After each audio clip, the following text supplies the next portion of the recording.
For 32 years, I presided over federal court with absolute authority. At 71, my own son thought he could manipulate me like I was just another confused old man.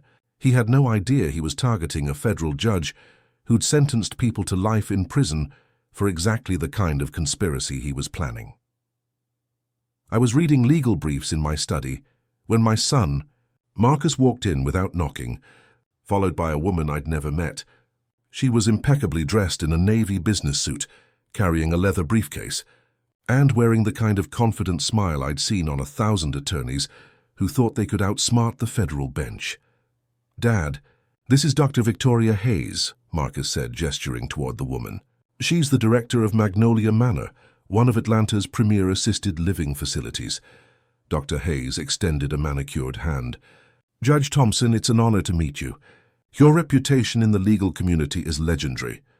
I shook her hand while my judicial instincts began cataloging details. Expensive watch, professional demeanor, but something in her eyes that reminded me of defendants who'd spent too much time rehearsing their testimony. "Dr. Hayes, what brings you to my home?" "Marcus has asked me to discuss some options that might benefit your current living situation." Current living situation? As if there was something wrong with living. Independently in the Buckhead mansion I'd owned for 25 years. Marcus settled into the chair across from my desk, like he was preparing to deliver a verdict instead of receive one. "Dad, we need to talk about your future. Dr. Hayes specializes in helping families transition their elderly relatives to more appropriate care settings." "Appropriate for whom?" Dr. Hayes opened her briefcase with practiced efficiency. "Judge Thompson, Marcus has shared some concerns about your safety and well-being. Living alone in a house this size at your age presents certain risks." "What kind of risks?" "Falls, medical emergencies, social isolation, difficulty maintaining such a large property. These are common challenges for seniors living independently." I'd heard this script before, not in my personal life, but in court, during elder abuse cases where family members manufactured crises to justify taking control of their relatives' assets. "Dr. Hayes, I'm 71 years old, not 91. I walk 3 miles every morning. I drive my own car, and I manage my own finances. What exactly concerns you about my current situation?" Marcus and Dr. Hayes exchanged a look that lasted exactly 3 seconds too long. "Dad, last week you forgot to turn off the stove after making coffee. The week before that, you missed your doctor's appointment. These might seem like small things, but they indicate a pattern." I had not forgotten to turn off any stove. I had not missed any doctor's appointment. Marcus was lying. "Marcus, I haven't used the stove to make coffee in 15 years. I have a coffee maker. And my last doctor's appointment isn't until next month." "Dad, you're confused about the timeline. This is exactly what Dr. Hayes and I are concerned about." I looked directly at Dr. Hayes. "Doctor, what exactly are you proposing?" "Magnolia Manor offers a comprehensive care environment designed specifically for distinguished professionals like yourself. Private suites, gourmet dining, medical staff on site, and a community of peers who share your educational and professional background." She slid a glossy brochure across my desk. The cover showed an elegant building that looked more like a luxury hotel than a nursing home. "This looks expensive." "It is an investment in your safety and quality of life," Dr. Hayes replied smoothly. "Many of our residents find that selling their family homes provides more than adequate funding for their care, often with money left over for their children's inheritance." And there it was. The real motivation. Marcus wanted me to sell my house, worth approximately $800,000, to pay for assisted living I didn't need, with the leftover money conveniently available for his immediate access. "Dr. Hayes, what would be the monthly cost for this investment in my safety?" "For someone with your distinguished background, we offer our premium judiciary suite at $8,000 per month." $8,000 monthly. Nearly $100,000 per year. Over 5 years, that would consume most of the proceeds from selling my house. "That's quite reasonable for the level of care provided," Marcus added quickly. "Reasonable for whom?" "I appreciate you taking the time to visit," I said, standing up to signal the end of the meeting. "Let me consider your proposal." Dr. Hayes gathered her materials. "Of course, Judge Thompson, but I should mention that we have a waiting list for our premium suites. The sooner we can begin the application process, I understand the urgency you're creating. Thank you for your time." After they left, I sat in my study reviewing the conversation like I would review testimony in a complex fraud case. The manufactured urgency, the fabricated incidents, the solution that perfectly benefited Marcus. Financially, it was textbook elder manipulation. I opened my laptop and began researching Magnolia Manor assisted living. What I found over the next 2 hours confirmed my suspicions. Magnolia Manor's website was sophisticated, showing beautiful facilities and happy residents. But when I dug deeper using the investigative techniques I'd learned during decades of federal cases, the picture became much darker. The business license was only 8 months old. The medical staff credentials were either expired or belonged to people who'd never worked at the facility. Most telling, the address listed for Magnolia Manor was a virtual office building that rented mailboxes to businesses that didn't actually exist. Dr. Victoria Hayes was licensed as a physician, but her specialization was family practice, not geriatric care. More concerning, she'd been investigated twice by the Georgia Medical Board for insurance fraud. Magnolia Manor was a shell company designed to steal money from families desperate to find care for elderly relatives. But Marcus wasn't desperate to find care for me. He was desperate to access my assets. I picked up my phone and called someone I hadn't spoken to in 2 years, Patricia Williams, a retired Georgia State Supreme Court Justice who'd been my colleague and friend for over 20 years. Patricia, it's Bill Thompson. I need your help with something that's either very serious or very embarrassing. Bill, how wonderful to hear from you. What's going on? I think my son is trying to have me declared incompetent so he can steal my house. The silence on the other end lasted 5 seconds. Then Patricia's voice came back hard as granite. Tell me everything. For the next hour, I walked Patricia through Marcus's visit, Dr. Hayes's proposal, and my research into Magnolia Manor. Patricia listened without interruption, occasionally asking questions that reminded me why she'd been such an effective jurist. Bill, this isn't just elder abuse. This is organized fraud. How much do you think Marcus knows about the fake facility? Based on how smoothly they work together, I'd say he's not a victim. He's a co-conspirator. What do you want to do about it? Thus, I want to destroy them. All of them. Bill, you can't take the law into your own hands. Patricia, I'm not taking the law into my own hands. I'm using the law to protect myself and potentially dozens of other seniors who might be targeted by this operation. What do you need from me? I need you to help me investigate this properly. And I need you to be my witness when I confront Marcus with what we find. That evening, Marcus called to follow up on Dr. Hayes's visit. Dad, I hope you're seriously considering Magnolia Manor. Dr. Hayes said you seemed very interested. I am considering it, son. In fact, I'd like to visit the facility before making any decisions. That's a great idea. I'll arrange a tour for next week. Actually, I'd prefer to visit unannounced. You know, see how they operate when they're not putting on a show for potential residents. The pause on Marcus's end told me everything I needed to know. Dad, I don't think that's necessary. Dr. Hayes runs a very professional operation. I'm sure she does. But as a federal judge, I learned to trust but verify. I'll drive over tomorrow afternoon. Dad, wait. Let me call Dr. Hayes and arrange something appropriate. Marcus, I don't need your permission to visit a business. If Magnolia Manor is as wonderful as you claim, they should welcome prospective residents at any time. After I hung up, I immediately called Patricia. They're going to try to create a fake facility overnight, I predicted. Bill, that's impossible. You can't create an assisted living facility in 24 hours. Patricia, you can rent a building, hire actors, and stage enough of a facility to fool someone who's supposedly suffering from dementia. Remember, in their minds, I'm a confused old man who won't notice if the details don't add up.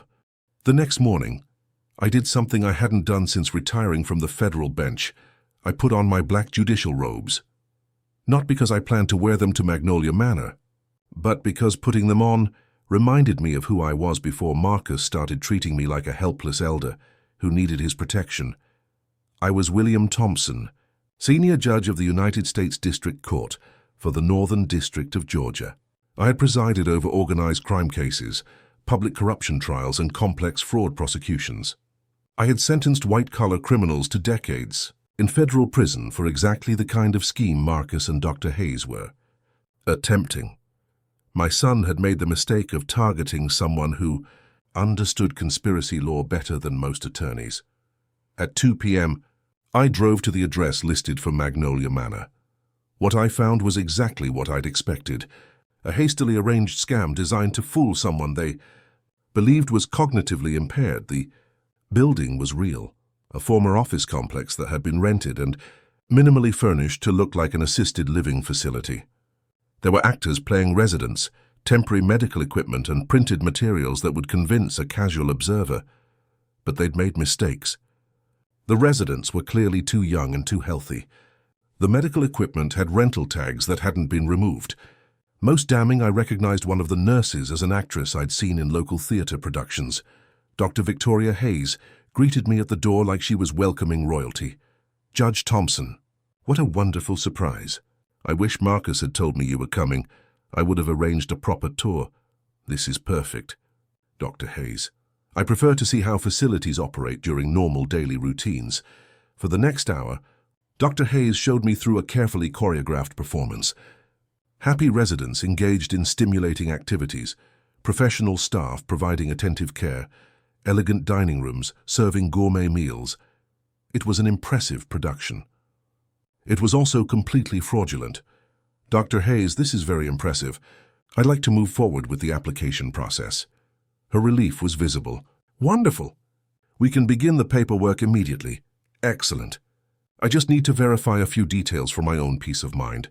You understand old habits from the bench? Of course, Judge Thompson. What would you like to know? Could I see your state licensing documentation? Your accreditation certificates? Staff credentials? Dr. Hayes's smile flickered for just a moment. Certainly. All of our documentation is available for review. She led me to an office that looked like it had been assembled from a furniture rental. Catalog. Dr. Hayes opened a file cabinet and began producing documents that looked official at first glance. But 32 years of reviewing evidence had taught me to spot forgeries, and these were sophisticated but flawed. The state licensing number didn't match the format used by Georgia Health Services. The accreditation certificates were signed by officials who didn't exist. The staff credentials belonged to real people who had no connection to Magnolia Manor. Dr. Hayes, these are very thorough. May I take copies to review with my attorney? Judge Thompson, I'm sure that's not necessary. These are all standard. Doctor, I've spent 3 decades reviewing legal documents. I never sign anything without proper legal review. That's when I saw her mask slip completely. Judge Thompson, you should understand that our application process requires immediate commitment. We can't hold premium suites for extended legal reviews. I understand completely, which is why I'll make my decision today. After I've consulted with a few colleagues, I left Magnolia Manor with copies of their fraudulent documents and a complete understanding of the scope of their operation. That evening, I called Patricia with my findings. They've created an elaborate stage production designed to steal money from families with elderly relatives, I reported. The question is, how many other families are they targeting? Bill, this needs to be reported to law enforcement immediately. It will be. But first, I want to gather enough evidence to ensure they can't escape justice on technicalities. What are you planning? I'm planning to give Marcus and Dr. Hayes exactly what they want. I'm going to sign their paperwork, transfer money to their accounts, and move into their facility. Bill, that's incredibly dangerous. Patricia, I've been handling dangerous people my entire career. The difference is, this time I'm not just sentencing them. I'm hunting them. As I prepared for bed that night, I felt something I hadn't experienced since retiring from the bench. The thrill of dispensing justice to people who thought they were above the law. Marcus and Dr. Hayes believed they were scamming a helpless old man. They were actually attempting to defraud a federal judge who'd spent 32 years destroying people exactly like them. And William Thompson was about to remind them that retirement doesn't mean the end of judicial authority. It just means choosing which cases are worth your time. This one was personal. The next morning, I called Marcus with news he'd been waiting to hear. But instead of becoming his victim, I was about to turn him into mine. Son, I've made a decision about Magnolia Manor. I want to move forward immediately. The relief in Marcus's voice was audible. Dad, that's wonderful. I knew you'd see the benefits once you visited the facility. Dr. Hayes was very convincing. I'd like to begin the application process today and arrange for the sale of this house as soon as possible. That's great, Dad. I'll call Dr. Hayes right away. What Marcus didn't know was that Patricia Williams was sitting across from my desk, recording our conversation and taking detailed notes. As a retired state Supreme Court justice, Patricia understood evidence preservation better than most attorneys. Marcus, I do have one small concern, I continued. The financial arrangements are quite substantial.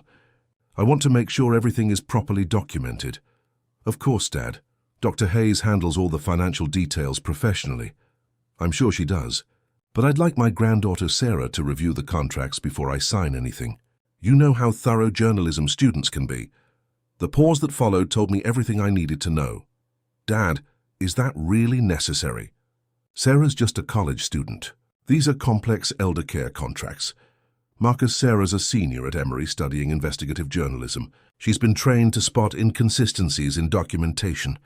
I'd feel more comfortable having her review everything. Dad, we really need to move quickly on this. Dr. Hayes said the premium suite won't be available much longer. Then we'll have Sarah review the contracts today. I'll call her right now. After I hung up, Patricia looked at me with the expression she'd worn during particularly challenging Supreme Court cases. Bill, you're playing with fire. If they realize you're investigating them, this could become dangerous. Patricia, I've been dealing with dangerous criminals for 32 years. The difference is this time it's personal. What's your end game? I want to document their entire operation, identify all their victims, and build a federal case that puts them in prison for the rest of their lives. And Sarah, are you really going to involve your granddaughter in this? Sarah's been investigating elder abuse cases for her senior thesis. She's already more knowledgeable about these scams than most law enforcement officers. I called Sarah at her Emory dorm room. At 22, my granddaughter had inherited the family's analytical mind, along with a journalist's instinct for uncovering truth. Grandpa, I was just thinking about you. How are you doing? I'm doing well, sweetheart, but I need your help with something important. Can you come over this afternoon? Of course. What's going on? I'll explain when you get here. But bring your laptop and whatever resources you use for investigative research. 2 hours later, Sarah arrived at my house carrying a backpack full of journalism equipment and wearing the determined expression that reminded me of her grandmother. Grandpa, you sounded serious on the phone. Is everything okay? Patricia and I spent the next hour walking Sarah through Marcus's scheme, Dr. Hayes's fake facility, and our preliminary investigation into Magnolia Manor. This is incredible, Sarah said, reviewing the fraudulent documents on her laptop. Grandpa, this isn't just elder abuse. This is organized criminal enterprise. That's what we think. Sarah, I need you to help us investigate how widespread this operation is. What do you need me to do? Use your journalism resources to research Dr. Victoria Hayes, Magnolia Manor, and any similar operations in Georgia.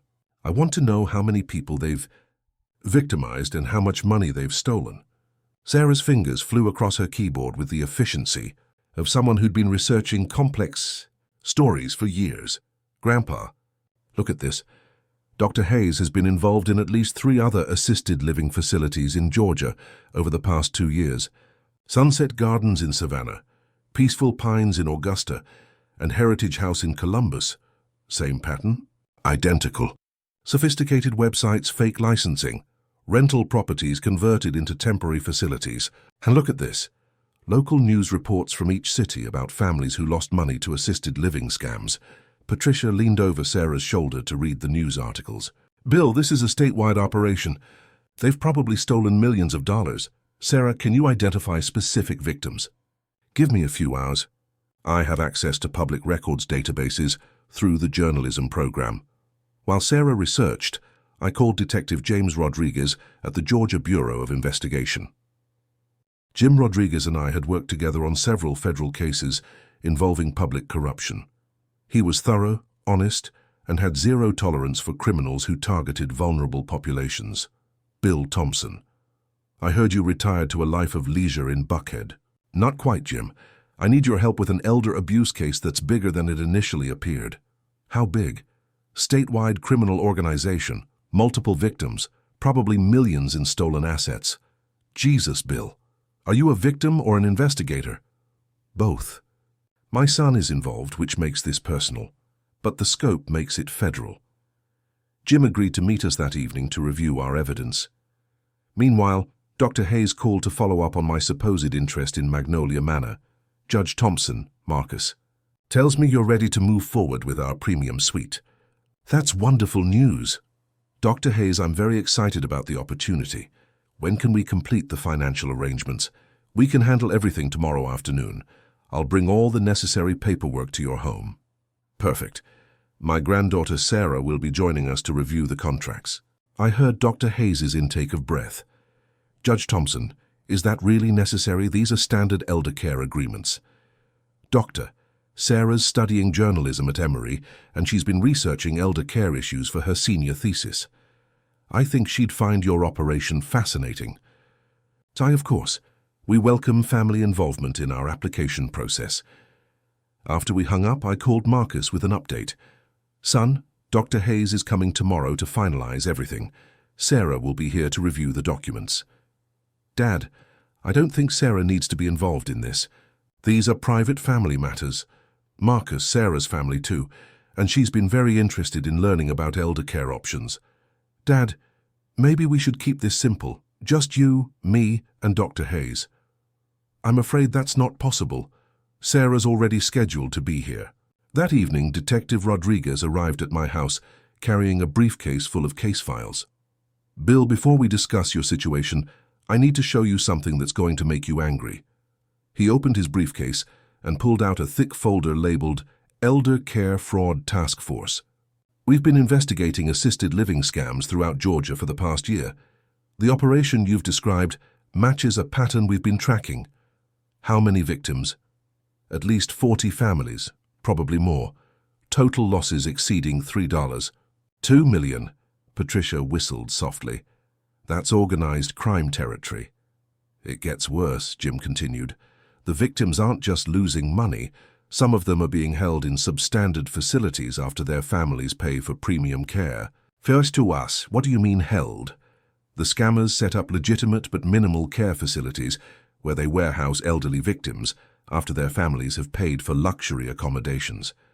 The families think their relatives are living in premium assisted living. The reality is much darker. Sarah looked up from her laptop. Detective Rodriguez, I found something that confirms what you're saying. She turned her screen toward us, showing a news article from the Augusta Chronicle. 3 months ago, the family of Robert Henderson, 74, reported him missing from Heritage House Assisted Living. When police investigated, they found that Heritage House was actually a converted motel, where 12 elderly residents were being held in substandard conditions. Where's Robert Henderson now? I asked. Unknown. The facility was raided, but several residents had been moved to undisclosed locations. The room went quiet as the implications sank in. This wasn't just financial fraud. Dr. Hayes and her associates were kidnapping elderly victims and holding them in conditions that amounted to imprisonment. Jim, what kind of federal charges are we looking at? Wire fraud, mail fraud, elder abuse, kidnapping, possibly racketeering, if we can prove organized criminal enterprise. What do you need from me? We need you to go through with tomorrow's meeting. Wear a wire, get them to document their criminal intent, and help us identify their entire operation. That night, I called Marcus one final time before our confrontation. Son, I want you to know that tomorrow's meeting with Dr. Hayes is very important to me. I know, Dad. I'm glad you're finally taking steps to protect yourself. Marcus, I need to ask you something directly. Are you absolutely certain that Magnolia Manor is legitimate? The pause lasted 6 seconds. Dad, of course it's legitimate. Dr. Hayes is a licensed physician running a state-approved facility. Good, because if anything about this arrangement turned out to be fraudulent, the legal consequences would be severe. Dad, why would you even think about that? Because I'm a federal judge, Marcus. I think about legal consequences the way other people think about the weather. Right, of course. Well, there's nothing to worry about. Everything is completely legitimate. After we hung up, I sat in my study reviewing 32 years of federal jurisprudence. Cases involving white-collar crime, organized fraud, elder abuse, and conspiracy. Tomorrow, I would either send my own son to federal prison or prove that he was an innocent victim of Dr. Hayes's manipulation. Either way, justice would be served, but as I prepared for bed, I realized something that made this case different from every other criminal matter I'd handled. For 32 years, I'd presided over cases where other people's families were destroyed by criminal behavior. Tomorrow, I would discover whether my own family could survive the truth. The federal judge was about to hold court in his own living room, and the defendants had no idea they were about to face the most experienced prosecutor they'd ever encountered. Justice was coming to Magnolia Manor, and it was wearing the black robes of someone who'd spent 3 decades destroying people exactly like them. The next afternoon at 2 p.m. sharp, Marcus and Dr. Hayes arrived at my house carrying briefcases full of fraudulent documents. They thought they were coming to steal my life savings. They were actually walking into a federal sting operation. I answered the door wearing a small recording device provided by Detective Rodriguez, along with backup surveillance equipment that Sarah had positioned throughout my study. Patricia Williams sat in my kitchen, monitoring everything through a secure police radio. "Dad, you look great today," Marcus said, kissing my cheek like the dutiful son he'd never actually been. "Are you excited about your new home?" "Very excited, son. I think Magnolia Manor will be perfect for me." Dr. Hayes entered with the confident smile of someone who thought she was about to close the biggest sale of her criminal career. "Judge Thompson, I brought everything we need to finalize your residency. This is truly an exciting day for all of us." Sarah arrived exactly on schedule, carrying her laptop and wearing the serious expression of a journalism student investigating her first major story. "Grandpa, I'm sorry I'm late. Traffic from Emory was terrible." "No problem, sweetheart." "Dr. Hayes, this is my granddaughter Sarah. She's going to review the contracts we discussed." I watched Dr. Hayes's face carefully as she processed this complication. "Of course. Sarah, your grandfather, has chosen our premium judiciary suite. It's specifically designed for distinguished legal professionals." "That sounds wonderful," Sarah replied with practiced innocence. "I've been researching assisted living facilities for my senior thesis on elder care. I'd love to learn about your operation." Dr. Hayes opened her briefcase and began spreading documents across my desk. Admission contracts, financial agreements, medical authorizations, and property transfer forms. "Judge Thompson, these documents will establish your residency at Magnolia Manor and authorize the financial arrangements we discussed." I picked up the first contract and began reading with the careful attention I'd given to complex legal documents for 32 years. "Dr. Hayes, this admission fee of $85,000 seems substantial. It covers your first year's residency, plus a comprehensive medical evaluation and personalized care plan. And this monthly fee of $8,000, that covers all meals, medical care, housekeeping, and social activities. It's quite reasonable for the level of service provided." Sarah was typing notes on her laptop while asking seemingly innocent questions.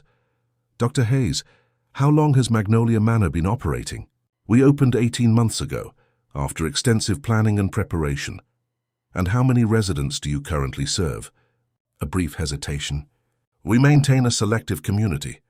Currently, we have 12 residents in our premium suites." I continued reading the contracts, noting the sophisticated language designed to transfer maximum assets while providing minimum protections for residents. "This property transfer authorization is interesting," I observed. "It gives Magnolia Manor the right to sell my house and manage the proceeds." "That's a standard convenience feature," Dr. Hayes explained. "Many of our residents prefer not to worry about property management details." "Of course. And this medical power of attorney? It allows our medical staff to make healthcare decisions on your behalf if you're unable to do so yourself." The documents were masterfully crafted to give Dr. Hayes total control over my finances, property, and medical care. Marcus leaned forward.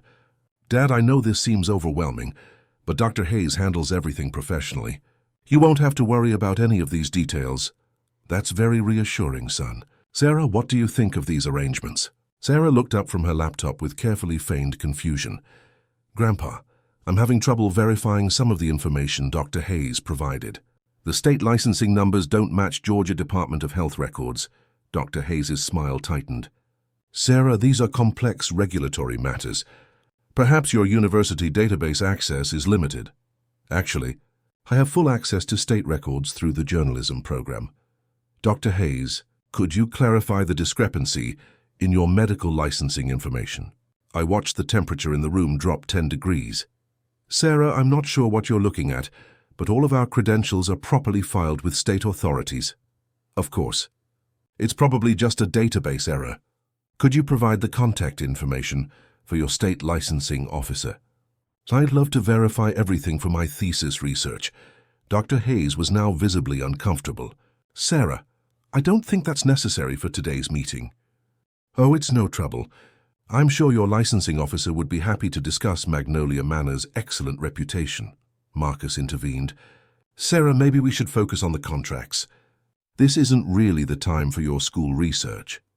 Actually, I said, looking directly at Dr. Hayes, I'd appreciate it if Sarah could verify the licensing information. As a federal judge, I'm very careful about documentation. Judge Thompson, I assure you that everything is properly documented. But if you have concerns, perhaps we should postpone this meeting until you're more comfortable. Dr. Hayes, I'm not comfortable postponing. My son has convinced me that my safety depends on moving to assisted living immediately. Sarah continued typing. Dr. Hayes, I'm also having trouble locating information about your previous facilities. Sunset Gardens in Savannah, Peaceful Pines in Augusta, Heritage House in Columbus. The state has no record of these operations. The silence that followed was deafening. Dr. Hayes closed her briefcase with deliberate control. I think there's been some misunderstanding. Judge Thompson, perhaps we should reschedule when your family is prepared to move forward constructively. Actually, Dr. Hayes, I think we should move forward right now. Sarah, please show Dr. Hayes what you found about Heritage House. Sarah turned her laptop screen toward Dr. Hayes, displaying a news article with the headline, Augusta Police Raid Fake Assisted Living Facility. Rescue 12 Elderly Victims. Dr. Hayes, this article describes a facility that matches Magnolia Manor exactly. Fake licensing, substandard care, missing residents. Would you care to comment? Dr. Hayes stood up abruptly. Judge Thompson, I don't appreciate these accusations. Marcus, I think we should leave. Dr. Hayes, please sit down. I'm not finished reviewing your proposal.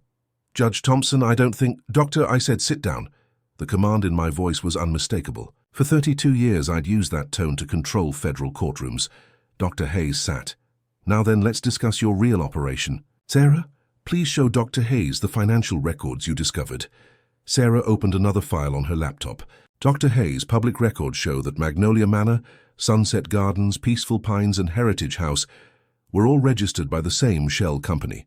Victoria Hayes Enterprises has received over $3.2 million in payments from elderly victims over the past 2 years. Marcus was staring at the laptop screen with growing horror. Dad, what is this? What's going on? Marcus, that depends. On how much you know about Dr. Hayes' real business, I don't understand. Dr. Hayes runs assisted living facilities.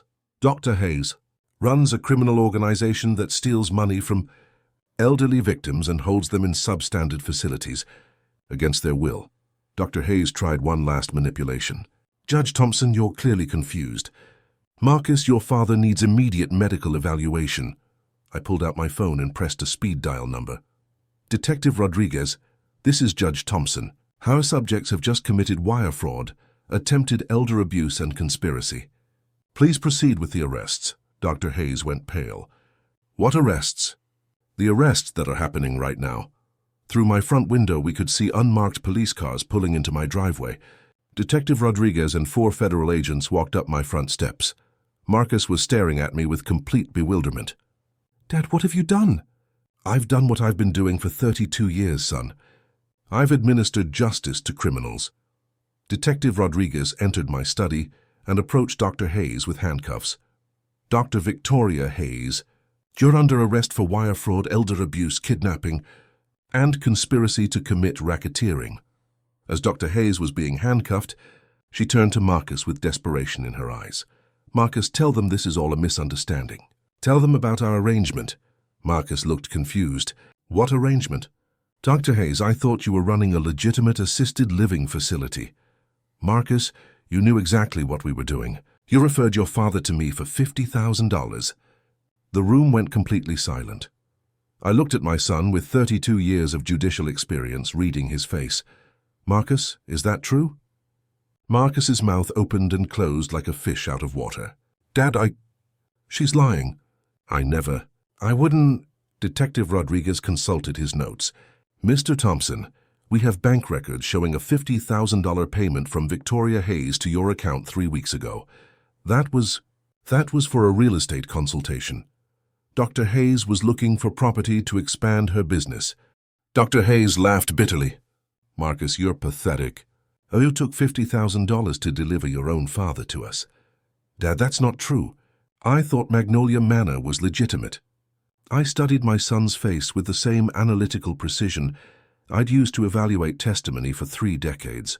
The micro-expressions, the defensive posture, the inconsistencies in his story. Marcus, you're lying. Dad, I would never hurt you. You have to believe me.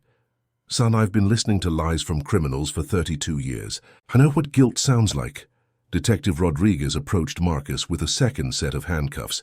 Marcus Thompson, you're under arrest for conspiracy to commit elder abuse and wire fraud. As my son was being handcuffed, he looked at me with tears in his eyes. Dad, I needed the money. Rachel's medical bills, the kids' college expenses, the mortgage. I never thought they would actually hurt you. Marcus, you sold your own father to criminals for $50,000. I thought maybe you really would be happier at an assisted living facility. You've been so lonely since Mom died.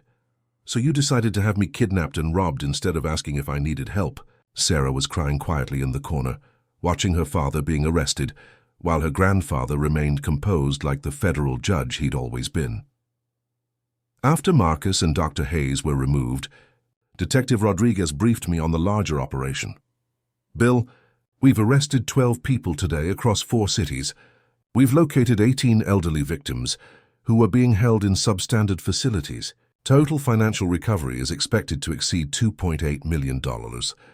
What about the victims who were moved to undisclosed locations? We're interviewing Dr. Hayes' associates now. We expect to locate the remaining victims within 48 hours. Patricia Williams entered from the kitchen, where she'd been monitoring the operation. Bill, I'm proud of you for seeing this through, but I'm sorry about Marcus. I looked out at my front yard where neighbors were gathering to watch the police activity. Patricia, Marcus made his choice when he took money to deliver me to criminals. I'm a federal judge. I don't make exceptions for family members. What happens now? Now Marcus and Dr. Hayes face federal prosecution for elder abuse, wire fraud, and conspiracy. If convicted, they're looking at 20 to 30 years in federal prison. Sarah wiped her eyes and closed her laptop. Grandpa, are you okay? I'm disappointed in your father, sweetheart. But I'm proud of you for helping expose this operation. Will Dad really go to prison? I put my arm around my granddaughter. Sarah, your father committed serious federal crimes. He stole money and helped criminals target vulnerable elderly people. Justice doesn't make exceptions for family. But he's your son. He was my son. Today he became a criminal who happened to share my DNA. That evening, I sat in my study reviewing the events of the day. Detective Rodriguez had left me with a folder containing information about the 18 victims who'd been rescued from Dr. Hayes' fake facilities. Men and women in their 70s and 80s who'd been separated from their families, held in substandard conditions, and systematically robbed by people they'd trusted. People like me, except they hadn't had 32 years of experience recognizing criminal behavior. I opened my laptop and began writing something I'd never expected to write, a victim impact statement about my own son. Tomorrow, I would testify before a federal grand jury about Marcus's role in Dr. Hayes' criminal organization. The federal judge would finally preside over the most important case of his career, and this time, justice would be personal. 6 months later, I stood at the witness podium in the same federal courthouse where I'd presided for 32 years, preparing to testify against my own son. Justice, I'd learned, doesn't pause for family sentiment. The Richard B. Russell Federal Building felt different from this side of the bench. As a witness rather than a judge, I could see the carved words "equal justice under law" from a new perspective, one that reminded me why I'd devoted my career to ensuring those words meant something. Your Honor, I began. Addressing Judge Patricia Morrison, my former colleague, I appear today not as a federal judge, but as a victim of elder abuse conspiracy. The packed courtroom included 18 other victims of Dr. Hayes' operation, their families and members of the media who'd been following what prosecutors called the largest elder abuse case in Georgia history. Marcus sat at the defendant's table between his court-appointed attorney and Dr. Hayes, who'd refused a plea bargain and insisted on taking the case to trial. He hadn't made eye contact with me since his arrest 6 months earlier. Judge Thompson, said Assistant U.S. Attorney Jennifer Collins, please tell the court about your son's role in this conspiracy. I looked directly at Marcus as I spoke. Marcus Thompson accepted $50,000 from Dr. Victoria Hayes to deliver his own father to a criminal organization. He knew I was wealthy, isolated, and potentially vulnerable following my wife's death. He used that knowledge to facilitate my victimization, Marcus's attorney objected. Your Honor, Judge Thompson is speculating about my client's knowledge and intent. Overruled, Judge Morrison replied. The witness is qualified to assess criminal intent based on his extensive judicial experience. I continued. Marcus's actions weren't impulsive or desperate. They were calculated. He researched my financial assets, assessed my emotional vulnerability, and delivered detailed information about my daily routines to criminal conspirators. The evidence was overwhelming. Bank records showing Marcus's $50,000 payment from Dr. Hayes, phone records documenting months of coordination between Marcus and the fake assisted living operation, email communications where Marcus provided floor plans of my house, schedules of my activities, and assessments of my potential resistance to their scheme. Most damning was a recorded conversation between Marcus and Dr. Hayes, captured by federal surveillance where Marcus said, "The old man has over $800,000 in liquid assets plus the house. He's been lonely since my mother died, so he'll probably be grateful for someone who seems to care about him." Judge Thompson, Prosecutor Collins continued, how did this conspiracy affect you personally? It destroyed my relationship with my son. It shattered my trust in family relationships. It forced me to question every interaction I'd had with Marcus over the past 2 years, wondering what was genuine concern and what was criminal assessment. Beyond the personal impact, how did this case affect your view of elder abuse? I looked out at the 18 other victims sitting in the gallery. It taught me that elder abuse isn't just about money. It's about stealing dignity, autonomy, and faith in human relationships. Dr. Hayes and Marcus didn't just target my bank account. They targeted my identity as an independent, capable adult. During cross-examination, Marcus's attorney tried to portray him as Dr. Hayes' victim rather than her accomplice. Judge Thompson, isn't it possible that your son was also deceived by Dr. Hayes' sophisticated operation? Counselor, I spent 32 years evaluating criminal intent. Marcus wasn't deceived. He was compensated. But perhaps he genuinely believed Magnolia Manor was legitimate. If Marcus believed the facility was legitimate, why did he accept $50,000 for a simple referral? Why did he provide detailed intelligence about my assets and vulnerabilities? Why did he discourage me from conducting independent research? The attorney had no effective response. After 3 days of testimony, the jury deliberated for less than 2 hours. Dr. Victoria Hayes was convicted on all counts: racketeering, elder abuse, wire fraud, mail fraud, and kidnapping. She received a sentence of 35 years in federal prison. Marcus Thompson was convicted of conspiracy to commit elder abuse and wire fraud. Despite his attorney's pleas for leniency based on family circumstances, Judge Morrison sentenced him to 12 years in federal prison. "Mr. Thompson," Judge Morrison said during sentencing, "you betrayed the most fundamental trust that exists in human society, the trust between parent and child. You sold your own father to criminals for money. The court can find no mitigating circumstances that justify such betrayal." I felt no satisfaction watching my son sentenced to federal prison. But I felt certainty that justice had been served. After the trial, I was approached by victim advocates who wanted to establish a foundation to prevent elder abuse conspiracy cases. The Thompson Foundation for Elder Justice would provide legal assistance to seniors targeted by family-based financial crimes. Judge Thompson, said attorney Patricia Williams, who'd agreed to direct the foundation. Your case proves that elder abuse can happen to anyone, regardless of education, experience, or professional background. That's exactly why this foundation is necessary. If a federal judge can be targeted by his own son, any senior can be victimized by family members who see them as financial opportunities rather than human beings. Sarah, now graduated from Emory with a journalism degree, joined the foundation as communications director. Grandpa, I want to make sure other families don't go through what we experienced. Sarah, what we experienced wasn't a family tragedy. It was a criminal conspiracy. The difference matters, because only one of those things can be prevented through education and legal intervention. Over the following year, the Thompson Foundation helped expose 12 other family-based elder abuse cases in Georgia. We developed educational programs for seniors, training materials for law enforcement, and legal resources for victims. But the most important work was personal. I received a letter from Marcus 6 months into his prison sentence. He wanted to apologize, to explain his financial pressures to rebuild our relationship. I read the letter once and filed it with the other evidence from his case. Some relationships can't be rebuilt because the foundation was always flawed. Marcus hadn't become a criminal when he accepted Dr. Hayes's money. He'd revealed the criminal he'd always been.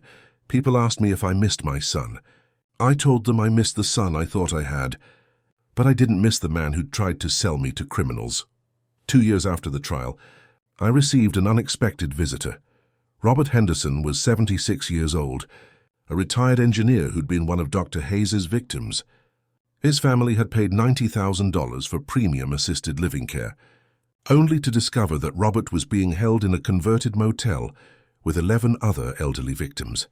Judge Thompson, I wanted to thank you for stopping those people. Mr. Henderson, I was protecting myself. The fact that it helped other victims was a fortunate side effect.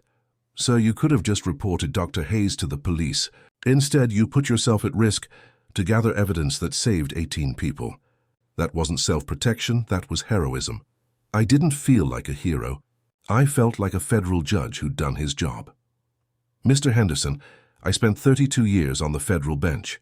I learned that justice isn't about punishment. It's about preventing future victims. If my case helps other families recognize elder abuse conspiracy, then something good came from something terrible. As I write this, I'm 73 years old, living independently in the same Buckhead house that Marcus tried to steal. The Thompson Foundation has helped prevent over $2 million in elder abuse across the Southeast. Sarah visits every Sunday, bringing news about her investigative journalism career and updates about the Foundation's work. We don't talk about Marcus, except when his case helps us understand patterns in family-based elder abuse. The hardest lesson I learned from this experience wasn't about criminal behavior, it was about family, relationships. For 71 years, I believed that family loyalty was unconditional, that blood relationships created bonds stronger than greed or criminality, that being a good father guaranteed having decent children. Marcus taught me that family relationships are earned, not inherited, that shared DNA doesn't create shared values, that being someone's father doesn't make you immune to their criminal behavior. Some people say, I was too harsh in prosecuting my own son. I tell them that being too harsh would have been ignoring his crimes because of our relationship. Equal justice under law means equal justice for everyone, including family members who choose criminal behavior. Marcus Thompson received exactly the sentence any other conspirator would have received for selling an elderly victim to criminal organization. The fact that the victim was his father made his crime worse, not more forgivable. If you're a senior reading this story, remember these facts. Family-based elder abuse accounts for 90% of all elder abuse cases.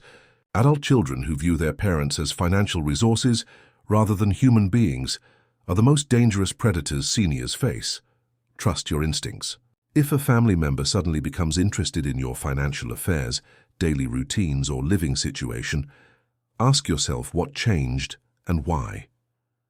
Document everything. Keep records of conversations, financial transactions, and any attempts to access your assets or influence your decisions. Seek independent verification. If family members pressure you to make major financial or living decisions quickly, insist on independent legal review. Real opportunities don't disappear because you want to verify their legitimacy. Remember that age brings wisdom, not vulnerability. Your experience and judgment are valuable assets. Don't let anyone convince you that being older makes you less capable of making your own decisions. The assisted living scammers thought they were targeting a confused old man. Instead, they targeted a federal judge who'd spent 32 years destroying criminal conspiracies. Exactly like theirs, Marcus thought he was manipulating a lonely father who would be grateful for his, attention. Instead, he was betraying a man who understood criminal intent better than most prosecutors. Dr. Hayes thought she'd found the perfect victim, wealthy, isolated, and trusting. Instead, she found someone who devoted his career to ensuring that criminals face consequences for their choices. The hunter became the hunted.